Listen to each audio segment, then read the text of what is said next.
Hi friends, welcome to ನೇತ್ರ Raghu mini vlog. ಇವತ್ತು Wednesday ಆಗಿರೋದ್ರಿಂದ ಮಧ್ಯಾಹ್ನ ಲಂಚಿಗೋಸ್ಕರ ನಾನ್ ವೆಜ್ ಪ್ರಿಪೇರ್ ಮಾಡ್ತಾಯಿದ್ದೀನಿ. ನಾನ್ ವೆಜ್ಜಲ್ಲಿ ಏನು ಮಾಡ್ತಾಯಿದ್ದೀನಿ ಅಂದರೆ ಪೆಪ್ಪರ್ ಚಿಕನ್ ಮಾಡೋದು ಯಾವ ರೀತಿ ಅಂತ ತೋರಿಸ್ಕೊಡ್ತಾಯಿದ್ದೀನಿ.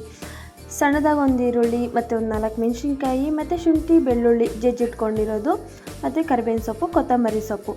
ಈಗ ಗ್ಯಾಸ್ ಹಚ್ಬಿಟ್ಟು ಗ್ಯಾಸ್ ಮೇಲೆ ಒಂದು ಪ್ಯಾನ್ ಇಟ್ಟು 2ರಿಂದ 3 ಸ್ಪೂನು ಕಾಳು ಮೆಣಸನ್ನ ಹಾಕ್ಕೊಂಡು ಚೆನ್ನಾಗಿ ಹುರ್ಕೊಬೇಕು. ಅದನ್ನು ಹುರ್ಕೊಂಬಿಟ್ಟು ಗ್ರೈಂಡ್ ಮಾಡಿಕೊಂಡು ಪುಡಿ ಮಾಡ್ಕೊಳ್ಳಿ.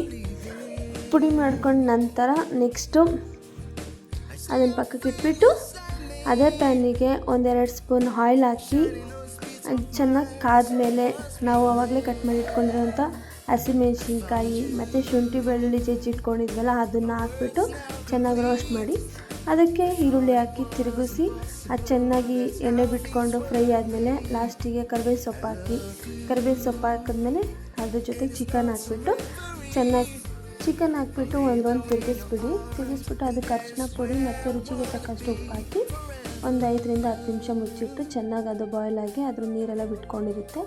ಆಮೇಲೆ ನಾವು ಆವಾಗಲೇ ಪೌಡ್ರ್ ಮಾಡಿ ಇಟ್ಕೊಂಡಿದ್ವಲ್ಲ ಪೆಪ್ಪರ್ ಪೌಡರು, ಅದನ್ನು 1.5 ಅಥವಾ 2 ಸ್ಪೂನು ಹಾಕ್ಬಿಟ್ಟು ನಿಮ್ಗೆ ಎಷ್ಟು ಬೇಕೋ ಅಷ್ಟು ಹಾಕ್ಕೊಂಡು ಚೆನ್ನಾಗಿ ತಿರುಗಿಸ್ಬಿಟ್ಟು ಅದಕ್ಕೆ ಕೊತ್ತಂಬರಿ ಸೊಪ್ಪು ಹಾಕಿ ಒಂದು 5 ನಿಮಿಷ ಬಿಟ್ಟು ಪೆಪ್ಪರ್ ಚಿಕನ್ ರೆಡಿ ಆಗುತ್ತೆ. ನಿಜ ಟೇಸ್ಟ್ ಮತ್ತು ಸಖತ್ತಾಗಿರುತ್ತೆ.